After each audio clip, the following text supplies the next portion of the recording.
कि कौन सा केस इमरान खान के सियासी करियर के लिए ज़्यादा ख़तरनाक साबित हो सकता है, तोशाखाना या फिर मुबैना बेटी को छुपाने का केस। बेनज़ीर, आपसे मैं सबसे पहले जानना चाहूँगी कुछ वैसे तो ये जो टीरियन वाइट का केस है इसको पहले भी अदालतों में लाया गया, इमरान खान के खिलाफ आया, बट कुछ नया एविडेंस सरफेस हुआ है जो अब दरख्वास्त गुजार ने साथ लगाया है। क्या समझती हैं कौन सा केस ज़्यादा ख़तरनाक हो सकता है इमरान खान साहब के लिए? और अभी जैसे हम बात कर रहे थे कॉन्सिक्वेंसेस की, उसके ऊपर भी कुछ कहिएगा। अलिया, देखिए आपने दो केसेस की बात की, एक तीसरा केस भी है इमरान खान साहब का जो उनको थोड़ा सा मुश्किल में डाल सकता है। वो लाहौर हाई कोर्ट में चल रहा है कि वो पार्टी के हेड रह सकते हैं, नहीं रह सकते आफ्टर डिस्क्वालिफिकेशन। तो ये एक तीसरा केस भी है। लेकिन मेरे ख्याल से इन तीनों केसेस में से जो सबसे ज़्यादा इमरान खान साहब के लिए ख़तरनाक हो सकता है वो ये टिरियन वाइट वाला केस है। और उसकी वजह यह है कि जो इस वक्त पिटिशन जमा कराई गई है अदालत में, उसमें जो एक नया एविडेंस जो सबमिट किया गया है वो एक एफिडेविट है जो इमरान खान साहब ने कहा तो यही गया है कि इमरान खान साहब ने उस पर साइन किया हुआ है और वो अमेरिका में उन्होंने जमा कराया था, जिसमें वो गार्डियनशिप दे रहे हैं टिरियन की उनकी खाला को कि ये अब इनकी गार्डियन होंगी। और गार्डियनशिप जो है वो जाहिर सी बात है या तो पेरेंट्स दे सकते हैं या कोई बहुत करीबी रिश्तेदार दे सकता है। तो क्योंकि ये एक नया एविडेंस है और ये अदालत में अभी जमा कराया गया है, तो मेरे ख्याल से ये अब थोड़ा सा प्रेशर शायद इस बार इमरान खान साहब पे डले अदालत में कि वो इस बार अफर्म करें या एडमिट करें कि उनकी ये औलाद है या नहीं है। क्योंकि जिस केस की आप पहले बात कर रही थी 2019 में इस्लामाबाद हाई कोर्ट में ये केस गया था और तब जो चीफ जस्टिस थे जो अब सुप्रीम कोर्ट में है उन्होंने इसको डिसमिस कर दिया था और कहा था ये प्राइवेट बेंच बना था तब भी। लेकिन क्योंकि अब नया एविडेंस आया है तो हो सकता है कि ये इमरान खान साहब को at least on the record admit करने पे मजबूर करे कि उनकी औलाद है। यानी देखिए मेरी ज़ाती राय इस पे क्या है लीना, वो ये है कि बड़ी अजीब सी बात है, आपकी औलाद है, आप उसको तस्लीम करें। लेकिन खैर ये मेरी ज़ाती राय है, अदालत में तो कुछ नहीं चलेगी। लेकिन जहाँ तक ये बात है कि अगर ये वो कह देते हैं अदालत में कि ये मेरी औलाद है तो उसके बाद जो आर्टिकल लगेगा वो सादिक और अमीन कौन पे लगेगा, जिसके मैं तो सख्त खिलाफ हूँ। क्योंकि मेरे ख्याल से अदालतों को बैठ के ये फैसला नहीं करना चाहिए कि कौन इलेक्शन लड़ सकता है और कौन इलेक्शन नहीं लड़ सकता। और ये टाइमिंग भी इस केस का दोबारा से रीसर्फिस होना अजीब सी बात नहीं लगी आपको Benazir? Since we're talking about अजीब बात है। ये तो काफ़ी देर से ऑपोजिशन जो है वो कोशिश कर रही थी। इलेक्शन कमीशन में भी जो पिटिशन जब इमरान खान साहब अभी इलेक्शन लड़ रहे थे तो उनके खिलाफ जो जमा कराई गई थी वो यही केसेस थे कि टिरियन वाइट उनकी बेटी है। अच्छा, काफ़ी देर की आप बात कर रही हैं तो न्याजी साहब, अंसार अब्बासी साहब की कुछ दिनों पहले की खबर है और वो तोशाखाना से मुतल्लिक ये कहते हैं कि तोशाखाना केस के फैसला आने में जो ताख़ीर हुई इतने साल वो इसलिए हुई क्योंकि इस्टेब्लिशमेंट इसमें कुछ मुदाखलत कर रही थी। सर, क्या आप समझते हैं कि ये वो वजह हो सकती है जिस वजह से इमरान खान साहब अभी भी बार बार उधर ही फॉरेन फंडिंग केस के बारे में था? ओके, मेरा ख्याल है तोशाखाना के बारे में था। अच्छा खैर, जिस भी बारे में था, चले फॉरेन फंडिंग की भी मैं एक दफ़ा कंफर्म कर लेती हूँ। बट द क्वेश्चन रिमेन्स कि क्या ये वही वजह है जिस वजह से इमरान खान साहब अभी बार बार उसी तरफ रुख करते हैं, अभी भी बार बार उधर ही कहते हैं कि किरदार अदा करें? क्या उनको अभी भी डर है कि ऐसा कुछ हो सकता है? किरदार अदा करना तो उनका मेरा ख्याल में एक जो है ओवरऑल वो सारी चीजों के लिए कह रहे हैं। उनका ख्याल है कि किरदार अदा ना हुआ तो ये सारी चीजें जो हैं, जैसे अभी आपने या शायद बेनज़ीर ने बताया कि ये हैरानकुन बात है कि यकदम ऐसे वक्त में ये केस निकला है। शायद आप ही ने ये कमेंट किया है कि जब बाकी केसेस में निकल के आ गए हैं तो सारी का में कनेक्शन है। एक केस और भी है, वह $250 मिलियन का है जो कि पाकिस्तान, ये इतना बड़ा अमाउंट है, माइंड बॉगलिंग है, स्टन करके रख देता है कि आप $250 मिलियन जो है हुकूमत पाकिस्तान को नेशनल क्राइम एजेंसी यूके इकट्ठा करके देती है क्राइम प्रोसीड्स में से और उनके हवाले करती है, तो उठा के वो किसी इंडिविजुअल को दे देते हैं। तो इसलिए ये केस ही जो है बहुत तकड़ा केस है। केसेस और भी बहुत, एक केस तो है नहीं, एक लंबी लाइन है। इमरान खान साहब को ये जो उनका जो मान है या गुमान है वो इनका टूट जाएगा। क्योंकि आप एक और दिलचस्प जो है, मैं तो चूंकि मिलाता रहता हूँ जो पिछले लोग गुजरे हैं, हुसैन शहीद सुरवर्दी से लेके और भुट्टो साहब से लेके और नवाज साहब से लेके, कि उनके ऊपर जो जैसे बीती है इमरान साहब पे क्या क्या चीजें बीतनी चाहिए।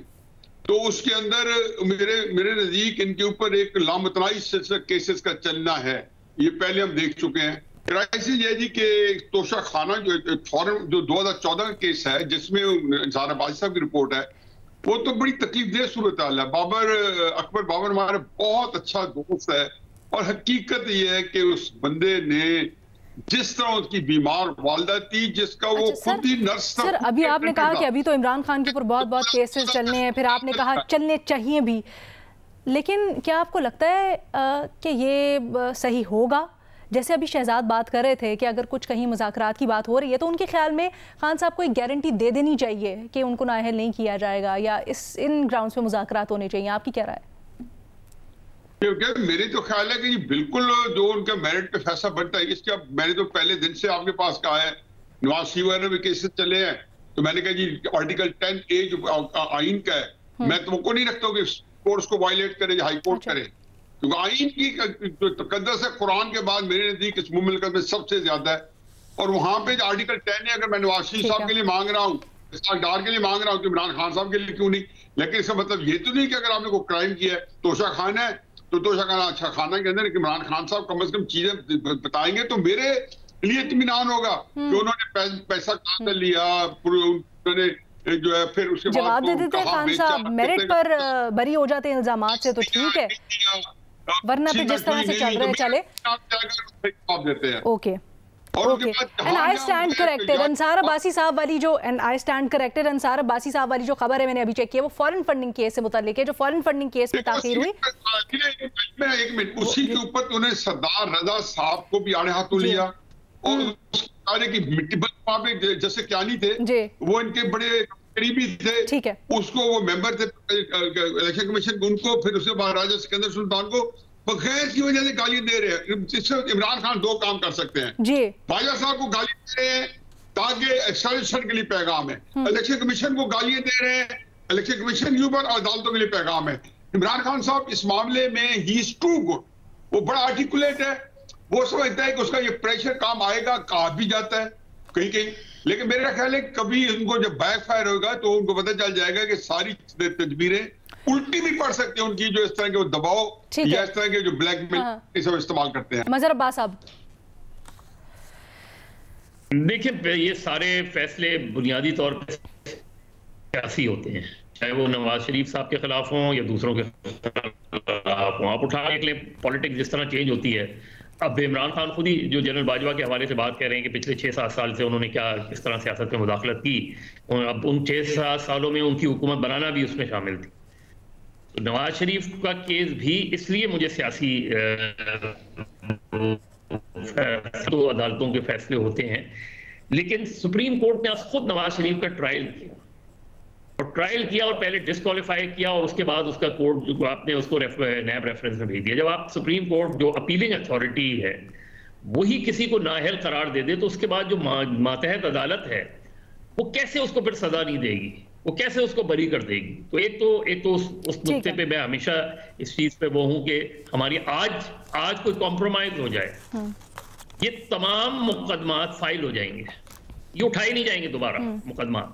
तो हमारे यहाँ पाकिस्तान की पॉलिटिकल हिस्ट्री ऐसी ही रही है कि अगर किसी को सजा देनी होती है, किसी को जो है सादिक और अमीन का वो लाया इसी वजह से गया था कि अब अगर आपने पॉलिटिशियंस को डिस्क्वालीफाई करना है तो उसको किसी भी उसमें बना के आप डिस्क्वालीफाई कर देंगे। इमरान खान का डिस्क्वालीफाई करना, इमरान खान को वो तो नाअहल तो करार दे देंगे, लेकिन क्या सियासी तौर पे इमरान खान आउट होंगे? मेरा ख्याल है नहीं होंगे। और वो उन्होंने जिस तरह भी न्याजी साहब कह रहे हैं कि वो नैरेटिव इतना स्ट्रॉन्ग बिल्ड करते हैं कि ऑलरेडी उन्होंने इलेक्शन कमीशन के हवाले से एक नैरेटिव बिल्ड कर दिया है। और अगर पंजाब में इलेक्शंस होते हैं, ये तहलील होती हैं, तो ये यकीन रखें कि अगर पंजाब में इलेक्शन पीटीआई हार रही होगी तो इमरान खान वो सारा इल्ज़ाम इलेक्शन कमीशन पे रख देंगे और नताइज को कबूल नहीं करेंगे। ठीक है। और यही चीज सूरत हाल जो है वो खैबर पख्तूनख्वा और दूसरी जगह बनेगी। तो उन्होंने एक बयानिया बिल्ड कर लिया है। अब कौन से केस में उन्हें हो सकती है, अगर पॉलिटिकल जो है वो नहीं हुआ सेटलमेंट तो किसी भी केस में हो सकती है। कोई भी केस हम उसे कानूनी नुक्ते नजर से देखें या ना देखें, अगर ये तय हो गया कि इमरान खान को सिस्टम से आउट करना है तो किसी भी केस में उनको लटका देंगे। ये तो हमारे यहाँ होता रहा है ना, और ये होता रहेगा पाकिस्तान में। ये मेरा ख्याल में सारे लोगों को सोचना चाहिए कि क्या मुझे कोई चीज आज सूट करती है और कल फिर वही चीज मेरे ऊपर अप्लाई होती है। ये इमरान खान को भी सोचना चाहिए, ये पीडीएम की क़यादत को भी सोचना चाहिए। अच्छा शहजाद, जैसे आप ब्रेक से पहले बात कर रहे थे सर, शहजाद को शामिल गुफ्तगू करती हूँ, मेरे पास बड़ा कम टाइम रह गया है, मैं फिर आपके पास आती हूँ। शहजाद, जिस तरह आप ब्रेक से पहले कह रहे थे कि इस नाअहली वाले की बात के ऊपर, पॉइंट के ऊपर मुज़ाकरात होने चाहिए यहाँ से, बट डू यू थिंक कि ये सही है? क्योंकि जिस तरह से तोशा खाना के अंदर अब खुल के आ रही हैं डिटेल्स और खान साहब नहीं जवाब दे पा रहे, और अगर इसी तरह से रहता है मामला, वो नहीं जवाब दे पाते, मेरिट पर जवाब नहीं दे पाते और इल्ज़ाम लग जाते हैं, तो फिर इस बात के ऊपर नेगोशिएट कर लेना कि आपको नाअहल नहीं किया जाएगा, आप चलें जिस तरह से आपके केसेस के ऊपर हाथ हल्का रखा जाएगा, तो चलें आगे चलते हैं, सियासत चलाते हैं, ये दुरुस्त होगा? अलीना, मेरिट पे अगर बात करें तो फिर हर फैसले की मेरिट पे ही बात होनी चाहिए, लेकिन मेरे ख्याल से अब हम सब जो है वो इतना कुछ सीख गए हैं अपनी तारीख देख के, हालिया तारीख देख के, कि आपको पता है कि जब आप एस्टैब्लिशमेंट के राइट साइड पे नहीं होंगे तो फिर ये तमाम केसेस जो है इनकी समातें भी होती हैं, इन पे फैसले भी आ जाते हैं। जब आप राइट साइड पे होते हैं तो फिर ये सारी चीजें नजरअंदाज होती हैं। तो मेरिट पे तो बहुत सारे फैसले हैं। अभी शहबाज शरीफ साहब का फैसला था जो टीटी वाला, FIA वाला, अगर कोई कहता है कि मेरिट पे अच्छा फैसला, मेरिट पे ये केस नहीं बनता था, तो फिर क्या कर सकते हैं इसमें? तो मेरिट पे चीजें होती तो शायद मेरे ख्याल से ये बहस यहाँ तक, नाअहली तक पहुंचती नहीं। ये बिल्कुल बेनजीर ने ठीक कहा है कि ये जो 62(1)(f) वाला कानून है ये इस्तेमाल इसलिए किया जाता है। तो मेरे ख्याल से फैसला इन दोनों केसेस में डिपेंड करता है कि हालात क्या है, कि क्या इमरान खान को नाअहल करना है। अगर नाअहल करना है तो मेरिट भी निकल आएगी उसकी, नाअहल नहीं करना तो फिर वो केसेस से बच भी जाएंगे। अब मैं मिसाल दे देता हूं, अभी आपने फैसल वाडा का जो मामला था आपने देखा था, इलेक्शन कमीशन ने नाअहल किया, इस्लामाबाद हाई कोर्ट ने अपहेल्ड किया, और हर कोई ये कह रहा था कि 3-3.5 साल तक वो एक गलत ओथ पे बैठे रहे, तो वो तो ना सादिक और अमीन नहीं रहे, लेकिन सुप्रीम कोर्ट ने रियायत दिखाई और उनको ताहत नाअहल नहीं किया, उनको सिर्फ डिस्क्वालीफाई कर दिया।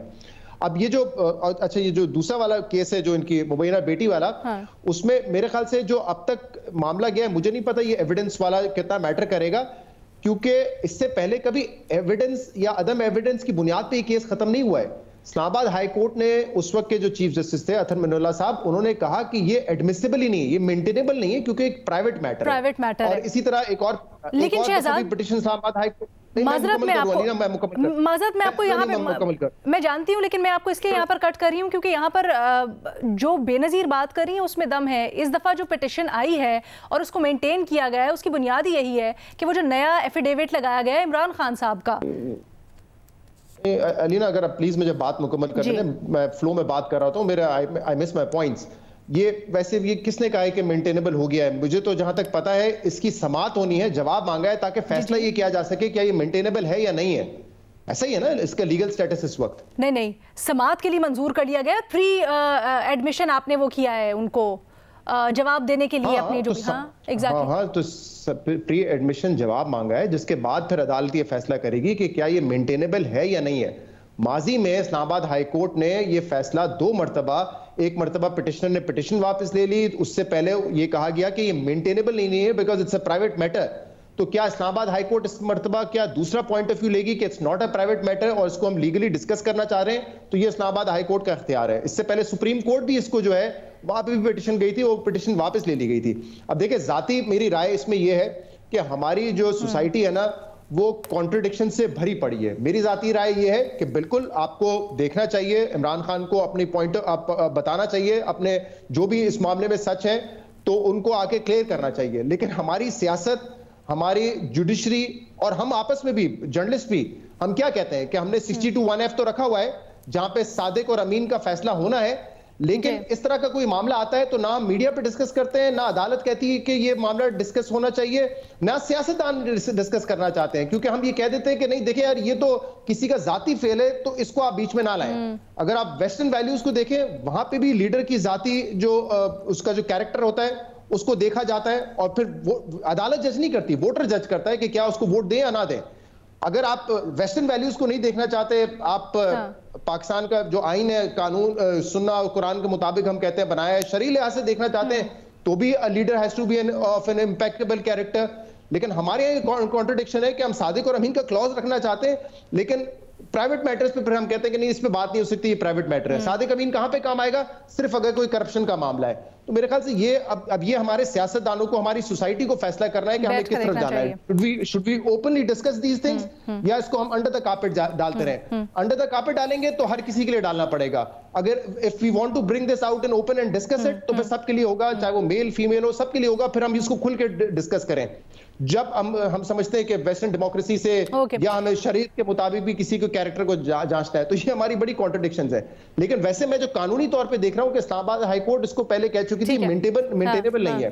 और वो जो दरख्वास्त गुजार के वकील थे, उनका इंटरव्यू आप सुने, जो हम बात कर रहे हैं कि हालात क्या है, वो कहते हैं कि मैंने ये एविडेंस मुझे पता चला, ये पहले से फाइल में मौजूद था, मैंने फिर इसको अटेस्ट भी करवाया, कोर्ट से निकलवाया, फिर पाकिस्तान एम्बेसी से मैंने उसको अटेस्ट करवा के भेज भी दिया। जितना जल्दी में काम हो रहा है उसे समझ लग जाता है कि मतलब मामला कुछ और ही है। इसकी टाइमिंग को देखकर शक जाहिर होता है, इसकी टाइमिंग को देखकर।